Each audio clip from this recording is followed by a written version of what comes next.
How are we doing there, boys and girls? Manthieus here, and welcome back to another video. So today we're going to have a little bit of a look at tailoring. We're going to get tailoring leveled up. We're going to work out exactly what materials we need to do such and exactly what steps we need to take to get leveled up nice and quickly. Materials wise, I've put together a little bit of a shopping list for you if you want to go grab some of these from the auction house before you start.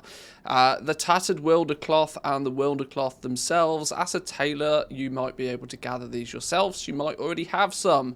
If you've been out and you've been doing a little bit of a leveling, you've probably come across this. Failing that, they'll be on the auction house. Everybody's going to be picking up these materials.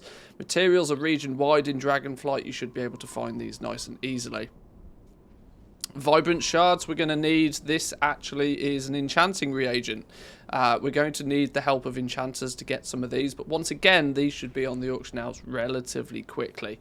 A very common combination actually is tailoring and enchanting, so you might be able to be self-sufficient if you're lucky enough to have an enchanter yourself. And we need the help of jewel crafters as well. We need a little bit of fractured glass. Fractured glass is a byproduct of prospecting. And if you've watched my jewel crafting leveling guide, you'll be aware that prospecting is going to, or jewel crafters are going to be prospecting a lot. So getting some fractured glass shouldn't be too easy, and we need 12 of this as well. Now, all of this information and much more is going to be available in my Dragonflight gold making cheat sheet. This is a little document I've been working on for a few hundred hours of beta testing. It has little shopping lists, it has the leveling paths for each of the professions that you need to take, so you can do the step-by-step a little bit more at your leisure. Plus, there's loads of other goodies. Obviously, there's the leveling guides for each of the professions, but there's lots of other goodies in this little cheat sheet for you as well. If you happen to be a YouTube member, a Patreon of mine, or even a Twitch subscriber, you'll find a link to the cheat sheet over in the Discord. It's a bit of a thank you from me for your guys' continued support. But tailoring then, let's get up and running. We can learn tailoring at 58. Tailors also get the benefit of scavenging more cloth.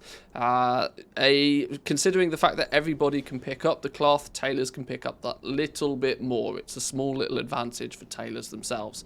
Tailors are actually quite lucky, as they're one of the only professions that can be a little bit self-sufficient like that. You know, blacksmiths need miners, alchemists need herbalists, where tailors just need to go out and get some of it themselves. The first thing we're going to come across is we're going to come across this unraveling. This is something new.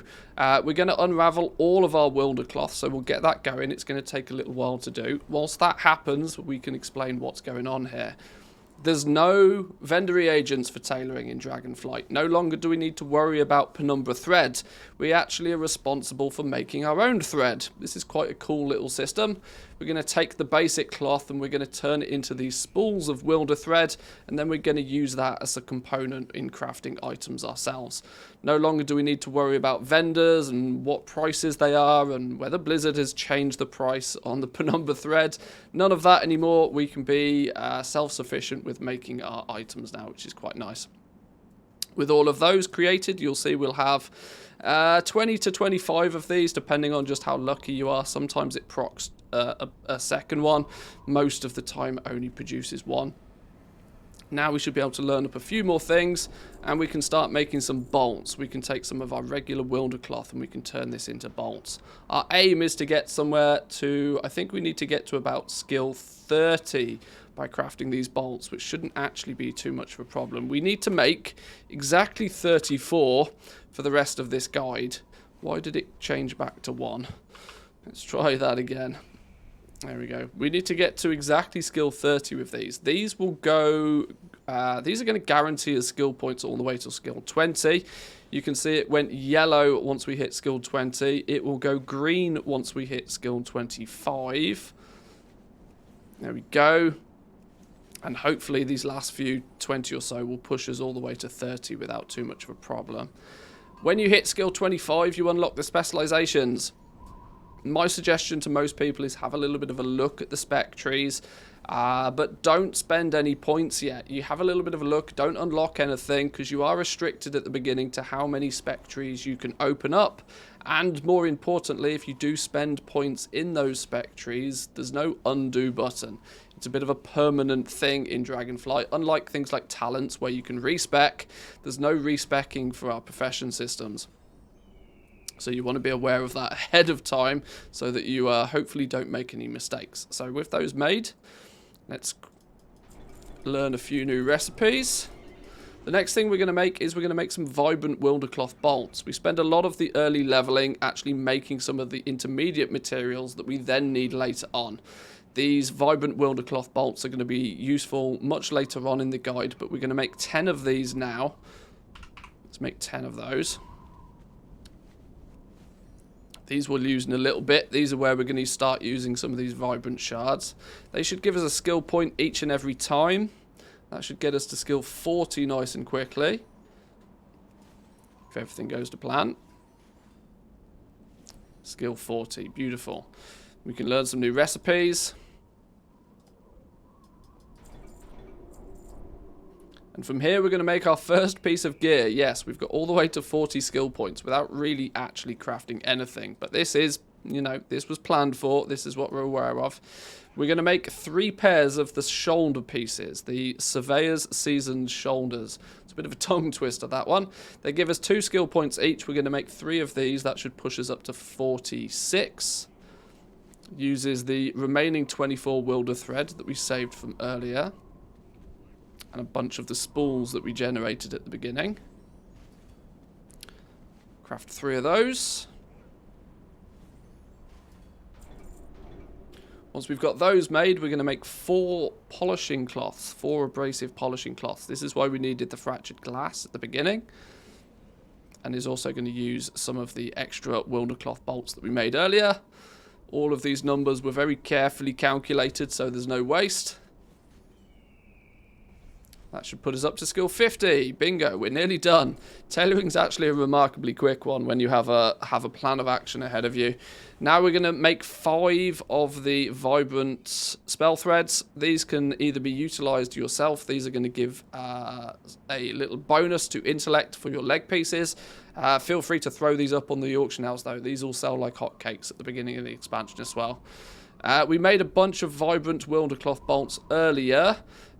We should be able to make all 5 of these without too much issues, and that will push us up to skill 55. And this is probably about where we leave tailoring for now. You may have noticed that there's not really much that we could in theory keep pushing and keep creating spell thread. There is still the high chance of gaining skill points. Maybe push this to 60 via these. If you have luck selling these quickly in the first few days, then by all means make a few more to push your skill that little bit further. But at this point, we're really going to have to do a handful of different things. We're going to need to go out into the open world. We're going to need to level up some of our reputations to acquire some more patterns. And this is where you can probably start having a bit of a deeper look at your specializations. With 50 skill points, you'll be able to unlock 2 out of the 4. So you're going to have to make that decision. Which 2 do you want? Which 2 can you leave behind for a little while? You'll need to hit 75 skill points to unlock the 3rd, and to unlock the 4th and final specialization, you'll actually need to max out your tailoring skill at 100. From this point on, any recipe that you get, if we have a little bit of a look at the list of recipes we don't own yet, there is a handful that will give us skill points. These are some that you should maybe work towards. Usually these are going to either be through the specialization trees, through some of the renown system, or in some circumstances you might find a few on the auction house. A lot of the auction house recipes though are likely to be quite expensive at the beginning of the expansion. Be aware of that, especially the PvP kit. The PvP sets are going to be patterns that people can sell. People obviously try and make a bit of gold from those at the beginning. If they're cheap enough and you're happy to pay the price, you can buy some recipes, or you're going to need to go out and earn a few. From this point on, there's a whole different bunch of options you could take, and so everybody's path with tailoring is going to be a little bit different. But most all of what you're going to craft that's going to give you skill points is going to be bind on pickup equipment. All the bind on pickup equipment is going to have to go through the new work order system. You're going to have to find those customers that want the pieces of gear. You're going to need to have the pattern ahead of time, so when that work order comes in, you're able to fill that order for somebody. Hopefully they've left you a juicy commission, and you can make a bit of gold and also gain some skill points to push you a little bit further. But that's pretty much as far as we can go with tailoring for now, boys and girls. If you enjoyed the video, please give the video a like. If you're new around here, consider subscribing, and I'll see you all next time. Peace.